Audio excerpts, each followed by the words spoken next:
Paz e graça, alunos do Seminário Teológico Batista da Família.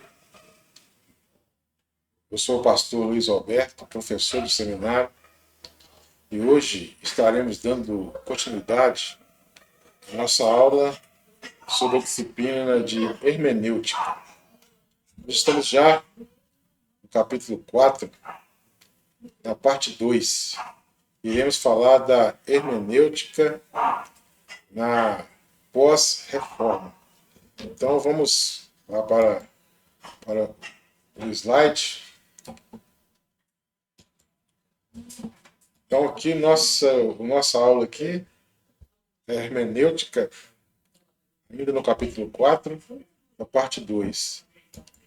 Nesse estudo, nós iremos abordar a hermenêutica na pós-reforma, ou seja, a hermenêutica logo após os reformadores. Também iremos falar nessa aula sobre a hermenêutica na modernidade e hermenêutica na pós-modernidade. Então, são assuntos muito interessantes e importantes para a nossa disciplina de hermenêutica. Ao longo das nossas aulas, nós falamos da hermenêutica no Antigo Testamento. Começou ali com Esdras, que expunha a palavra do Senhor para o povo de Israel, recém-chegado do exílio babilônico.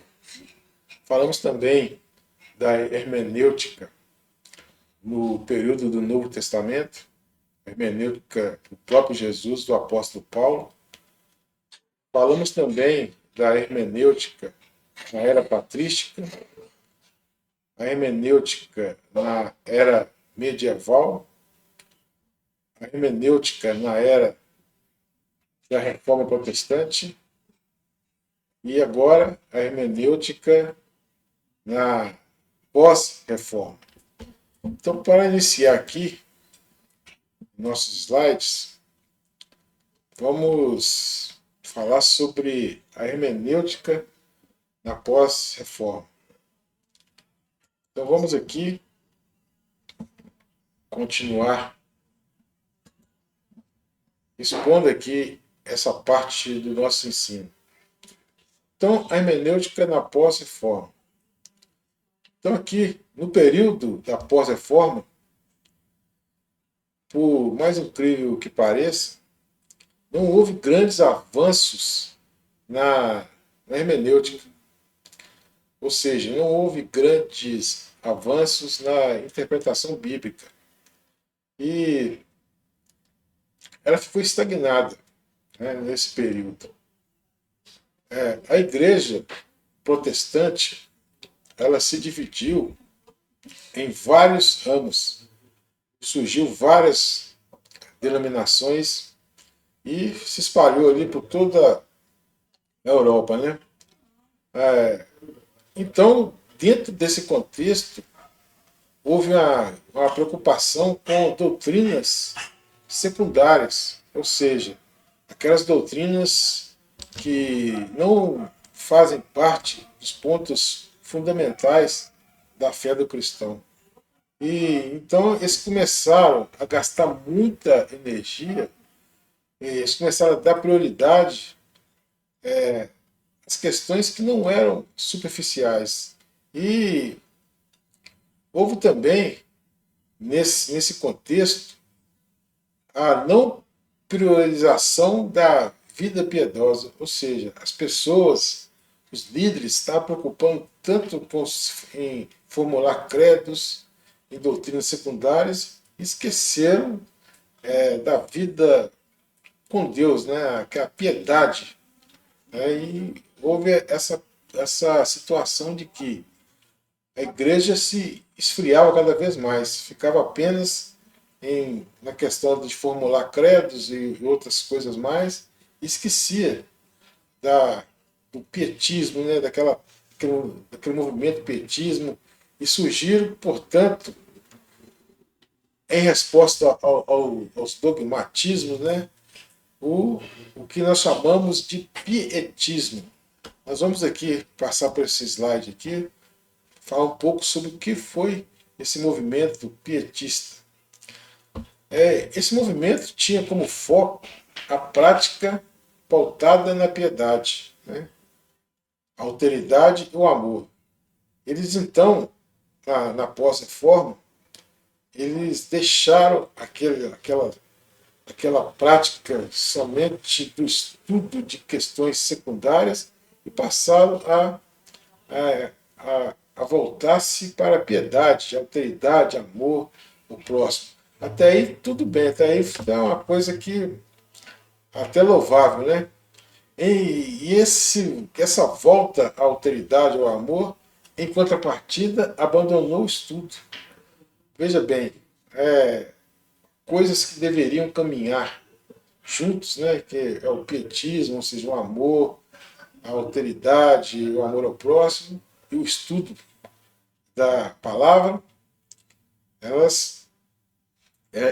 esse pietismo veio e deixou de lado ao estudo, né? Abandonou-se o estudo, abandonou-se então a interpretação bíblica, e por isso que na pós-reforma esse pietismo fez com que a interpretação bíblica, a hermenêutica, ficasse estagnada. Veja que a dificuldade é muito grande. Antes tinha apenas o desejo de estar cada vez mais dando ênfase a questões secundárias. Depois veio o pietismo, ao invés de equilibrar as coisas, né? Passaram para um outro extremo de apenas se dedicar ao que era a busca desse amor, da presença do transcendente, e esqueceu do estudo. Isso acontece até hoje, porque muitas igrejas elas são voltadas para o estudo sistemático ali, esquecendo a vida de oração, esquecendo do amor ao próximo. Outras igrejas enfatizam muito a experiência com o transcendente e esquece o estudo da palavra. Então, é mesmo que um avião que voa com apenas uma asa, não consegue se manter, né? As duas asas têm que estar equilibradas, tanto o estudo da palavra, a sistemática, como também a busca do transcendente através das orações. Isso aconteceu na era pós-moderna. Trouxe esse movimento pietista que começou a dar ênfase apenas a essas questões de autoridade e amor ao próximo, deixando de lado o estudo da palavra.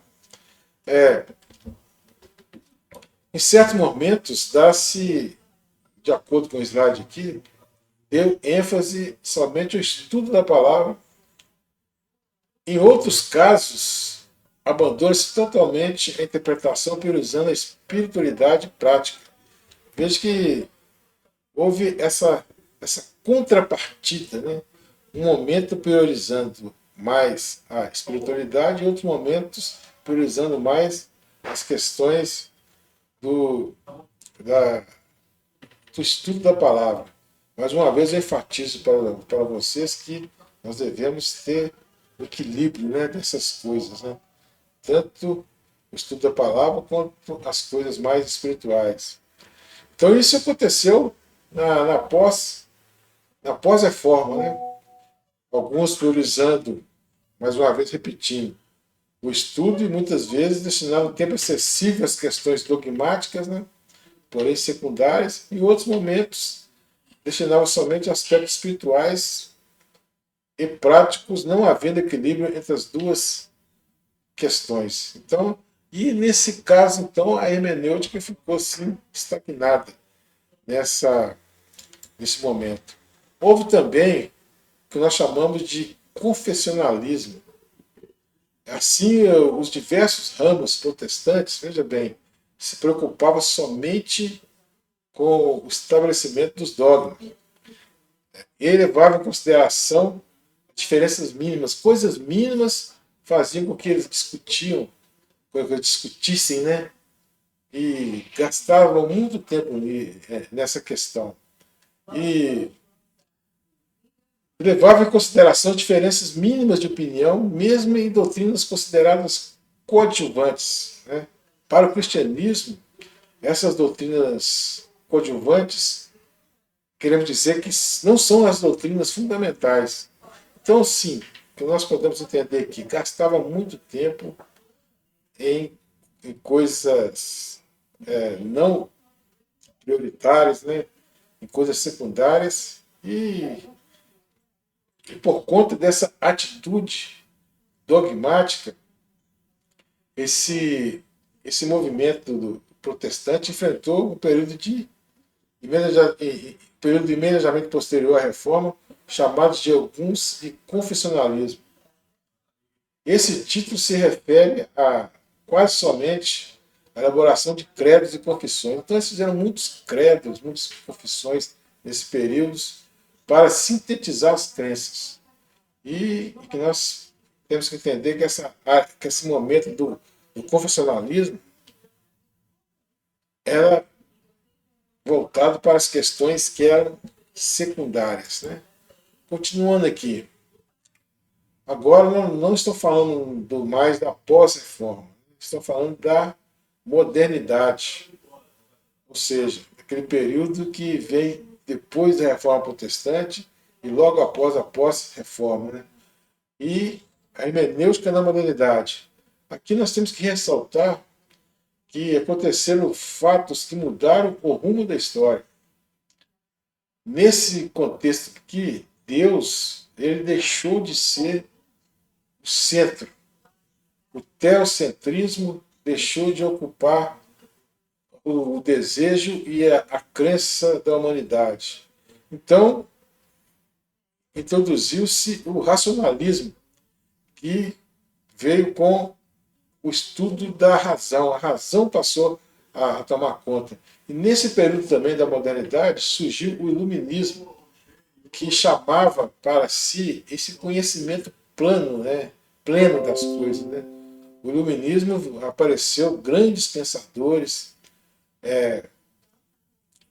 formulando suas teses, e esse período que chamava, né, o século das luzes, eles diziam que o século passado, os séculos, né, a era medieval, era a era das trevas, né?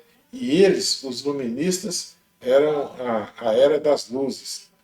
Eu tenho uma visão um pouco diferente, e muitos teólogos também têm essa mesma visão, que na época da era medieval, houve grandes ensinos e grandes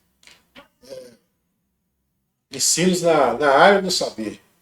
Não foi somente um tempo de trevas, mas sim um tempo também de muita sabedoria, de muito entendimento nessa área do saber.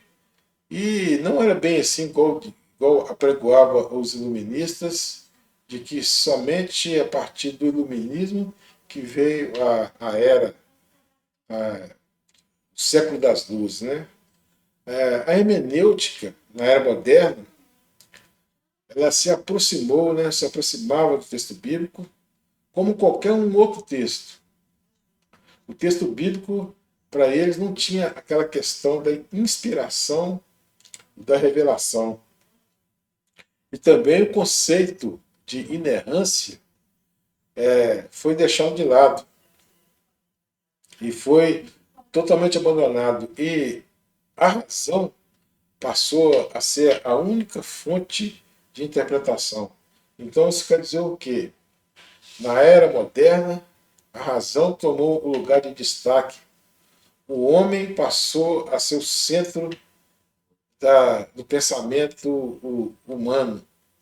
Deus deixou de ser o centro. O teocentrismo deu lugar ao antropocentrismo, ou seja, Deus deixou de ser o centro e passou a ser o homem iluminado, né, do homem do iluminismo.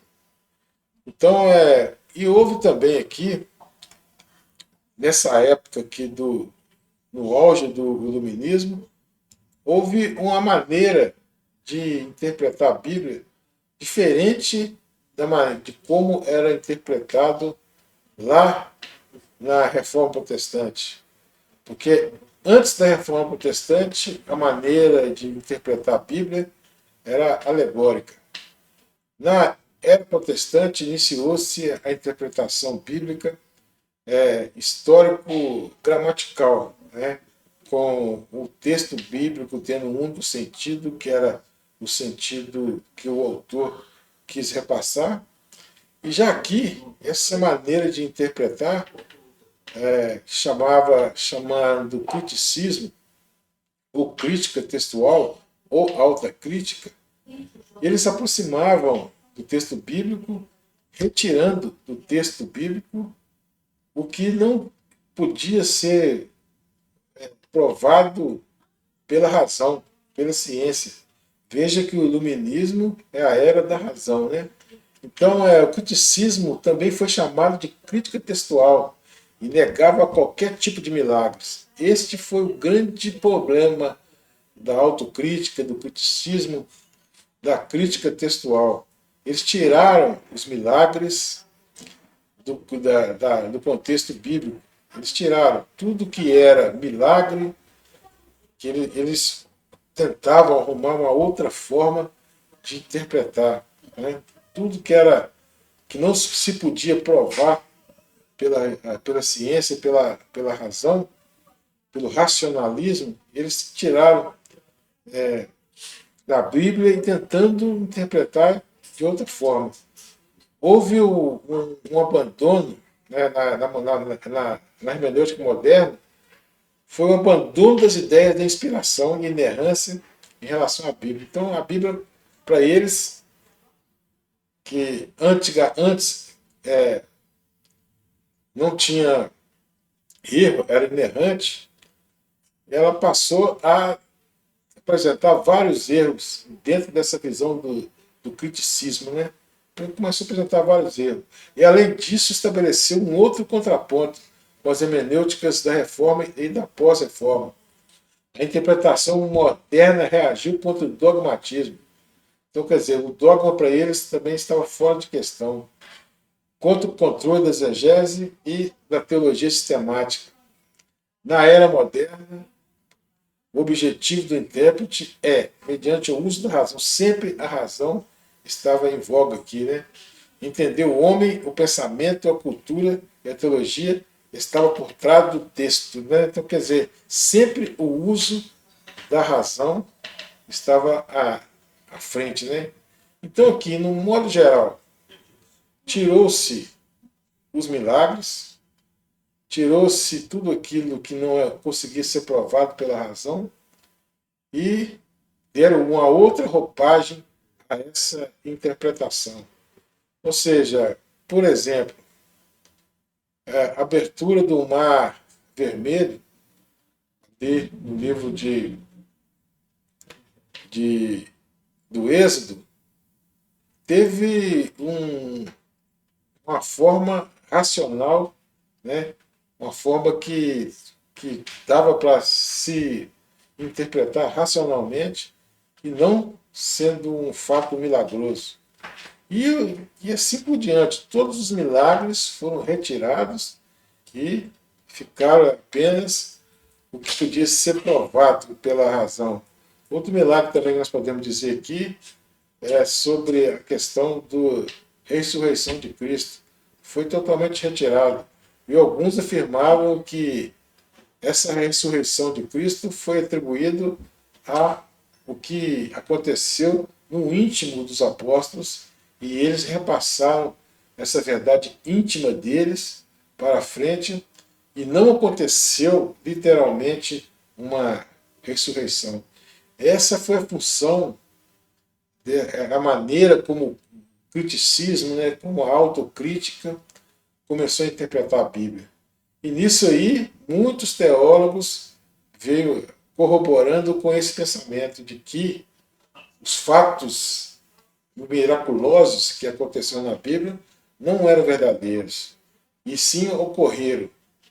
apenas na mente dos escritores para poder promover o cristianismo e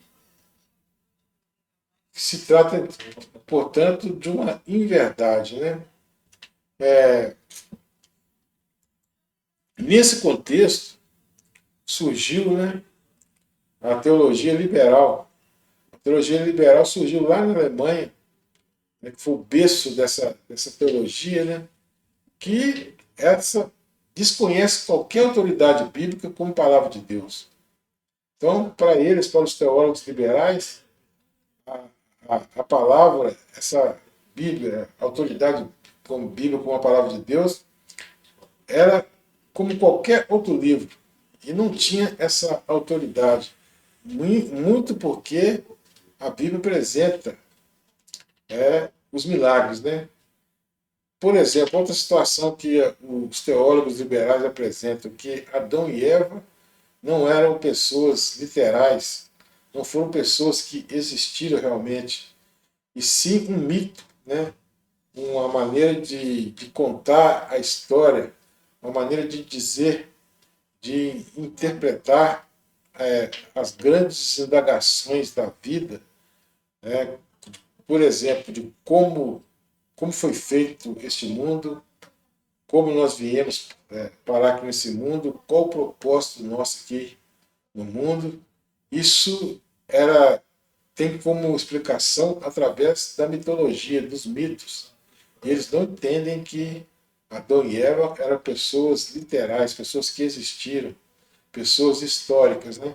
Esse também é um ponto aqui da teologia liberal, e eles interpretavam dessa maneira. E o liberalismo teológico ele prevaleceu durante muito tempo. Mas só que, se você tirar as questões dos milagres, tirar que Jesus ele ressuscitou no contexto bíblico, da verdade bíblica, sobra muito pouca coisa para os pregadores interpretar os seus sermões para as suas comunidades de fé. O discurso bíblico iria se pautar apenas em contextos morais e não em contextos teológicos. E essa teologia liberal, ela veio e aonde que ela se instalou, ela destruiu muitas igrejas, porque os pastores ficaram sem ter algo a pregar sobre o verdadeiro cristianismo, e sim pregar apenas as condições morais, né, que, que as pessoas queriam, né, buscavam ouvir. Então isso esvaziou muitas igrejas. Aonde que o liberalismo entrou, as igrejas se enfraqueceram. Um exemplo que nós temos é lá na Europa, que durante esse liberalismo teológico, as igrejas foram cada vez mais se esvaziando, e muitos templos que ficavam cheios de fiéis passaram a ficar cada vez menos pessoas, e esses templos foram vendidos, se tornaram cinemas, se tornaram mesquitas, outras coisas mais, e deixaram de ser igreja, né? Então, o liberalismo teológico, aonde que ele passou, ele prejudicou muito a igreja cristã em todo o mundo, inclusive aqui nesse momento aqui na Europa, depois lá nos Estados Unidos, e veio aqui até para o Brasil.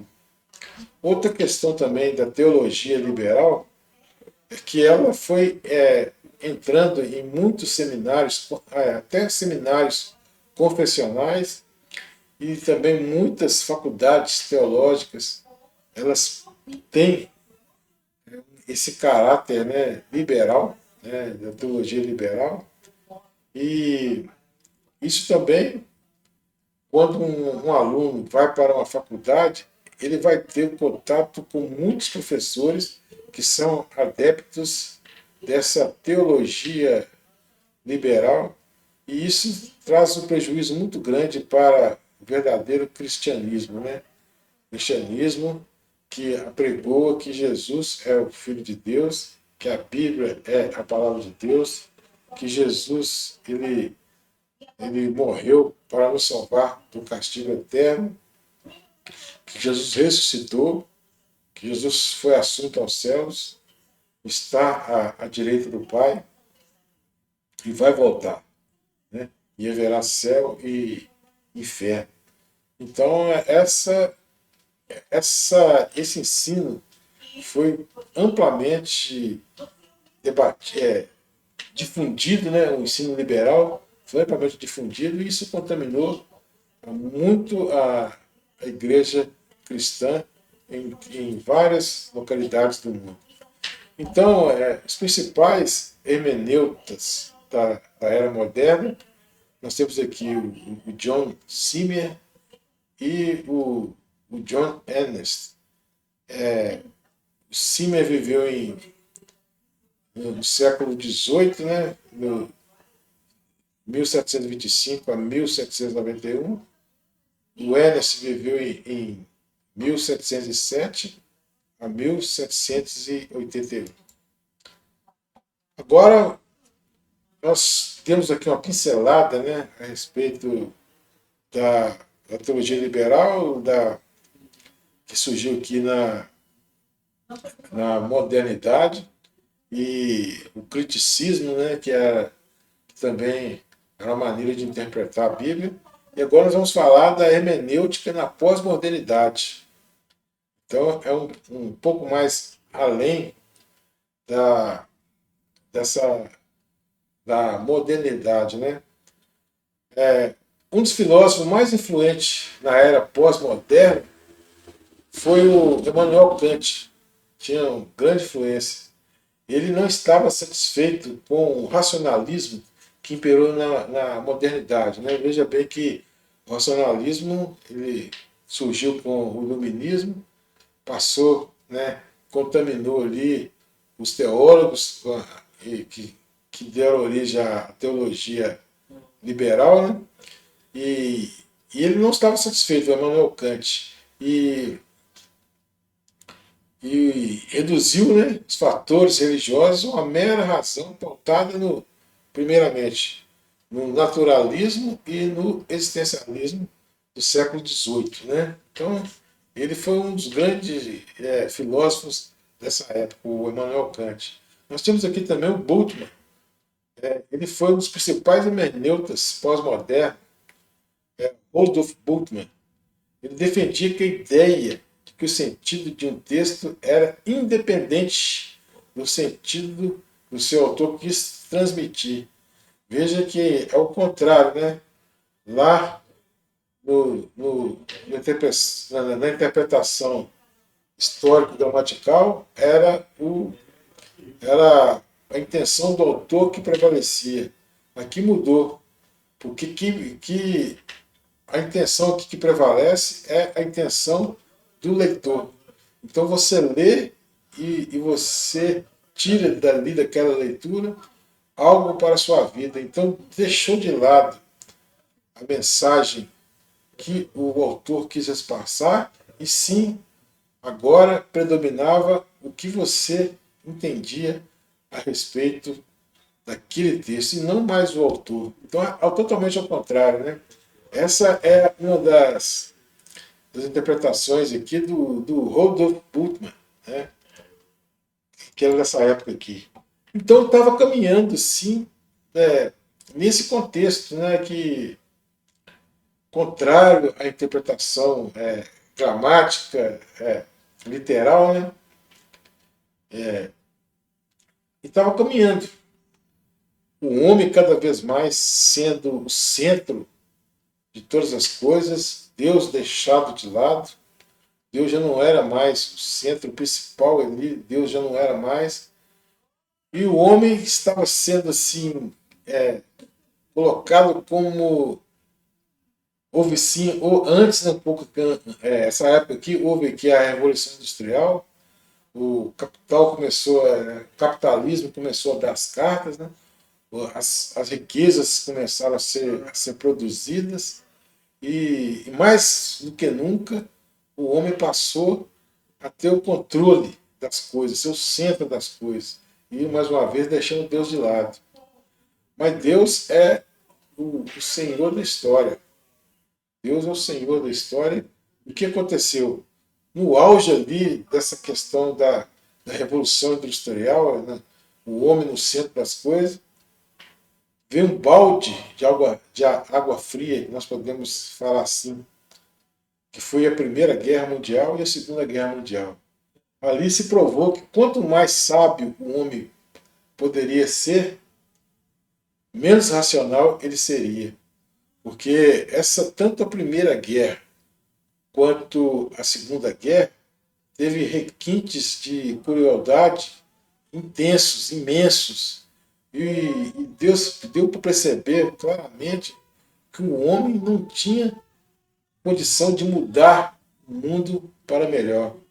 E aqui, depois dessas duas grandes guerras, se voltaram para a coisa mudou. O homem deixou, não é que o homem deixou de ser o centro ainda, mas os homens daquela época, devido à decepção que foi causada, a decepção que foi causada por essas duas grandes guerras, o homem voltou mais para Deus, tendo buscar a Deus, né? Ansiando pelas coisas de Deus. Pelo fato de que na modernidade o homem colocou-se como centro de todas as coisas e teria condições de resolver todos os problemas. Veja bem, na modernidade o homem colocou-se ao centro e tendo condições de resolver tudo. Que coisas que eu veja bem que Deus não conseguiu resolver. Então, aparentemente, isso estava acontecendo. Veio a Revolução Industrial, como eu falei anteriormente, tecnologias foram desenvolvidas, vacinas. Então, quer dizer, nesse ponto aqui, o homem ele tinha o poder de resolver os problemas do mundo e não Deus, né? Mas essas duas grandes guerras aqui jogou tudo por água abaixo, né? Então o inesperado aconteceu, né? As consequências dessas guerras, o inesperado aconteceu. O homem que era o centro de todas as coisas percebeu que o próprio homem não tinha condições de resolver os problemas, que haveria de ter um ser superior para poder intervir e resolver os problemas da humanidade. Houve então a necessidade de voltar-se para as Escrituras, mudando a maneira de enxergar os textos bíblicos. Daquela forma de enxergar os textos bíblicos que eram dentro de uma forma liberal, excluindo os milagres, excluindo a ação de Deus, a intervenção de Deus na terra, jogando isso tudo por água abaixo. Quando o homem falhou, tendo essas duas grandes guerras terríveis, os homens, alguns homens começaram a voltar para os textos bíblicos de uma maneira parecida como ocorria lá na Reforma Protestante. Passou-se a voltar à interpretação histórico-gramatical. Né? E um outro fator que surgiu aqui, ou melhor, um outro fator que influenciou esse período foi o surgimento de um pluralismo inclusivista. Veja que houve ali o pluralismo. No iluminismo, um tipo de pluralismo havia despontado, pluralismo que reivindicava a convivência amigável e tolerante de diferentes visões teológicas e filosóficas. Então, tinha muitas visões filosóficas, teológicas, e dentro desse pluralismo, tinha uma convivência amigável. Isso aqui nós estamos falando, irmãos, da pós-modernidade. Contudo, na pós-modernidade, o pluralismo não é apenas tolerante, mas inclusivista. Veja que na pós-modernidade mudou-se esse entendimento de que havia uma verdade, havia uma necessidade, começou a ver o pluralismo e várias necessidades. E você tinha que ser mais tolerante e inclusivista. E surgiram várias teologias, inclusive teologias inclusivistas, teologias que faziam com que os textos bíblicos refletissem, né, os desejos das minorias. Né? Então, a maneira que se tinha de se interpretar a Bíblia de uma maneira inclusivista, né? E de uma maneira que reivindicava o ostracismo, né? De um discurso de ideia, teologia ou filosofia que impunha uma única ou uma teologia superior. Não havia mais isso. Havia várias teologias. E aqui na pós-modernidade iniciou-se também o conceito do relativismo. Né? Tudo é relativo. Né? Não havia uma verdade absoluta. Então a Bíblia ela deixou de ser uma verdade absoluta e passou a ser relativizada. Cada pessoa que lia a Bíblia tinha a sua interpretação. Não havia uma verdade absoluta. Mas nós sabemos que há uma verdade absoluta. O próprio texto bíblico diz, né? O próprio Jesus diz que eu sou o caminho, a verdade e a vida. Né? Então, quer dizer, há sim uma verdade absoluta. Essa verdade absoluta está baseada em Cristo. Esse relativismo deu origem ao pluralismo religioso e hoje todas as religiões, segundo esse pluralismo, levam a Deus. Né? Todas as religiões levam a Deus. Uma coisa que nós sabemos que não é verdade, porque o único caminho, não, a aliança entre o ser humano e Deus é o próprio Cristo. É Ele que nos leva, porque Ele é o caminho, Ele é a verdade, Ele é a vida. Então, esse pluralismo, esse relativismo, ele veio com a pós-modernidade. E o homem, depois das duas grandes guerras, deixou de ser o centro propriamente dito e passou-se a buscar nessa questão religiosa, esse pluralismo religioso em que todas as religiões são boas, que todas as religiões são de Deus e que todas as religiões têm o mesmo Deus. Né? Ou seja, o Deus Yahvé, nosso Deus, e Alá são o mesmo Deus. O Deus do hinduísmo é o nosso mesmo Deus. Então, eles partiram para um pluralismo religioso e uma questão do relativismo, não havendo uma verdade absoluta, inclusive dentro das religiões. O que seria verdade para um não é verdade para o outro. Né? Essa é a teologia que imperou aqui na pós-modernidade. Mas houve também um avivamento, está ocorrendo aí, houve um avivamento mais no passado, para a volta às verdades bíblicas, né? A volta à interpretação bíblica, histórico-gramatical, que é a verdadeira interpretação bíblica.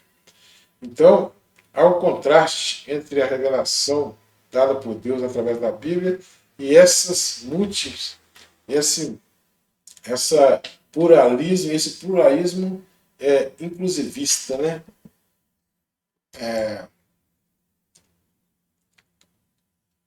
Principais hermeneutas pós-modernos, nós temos aqui o Rudolf Bultmann, o Ferdinand Saussure e o Hans Georg Gardner.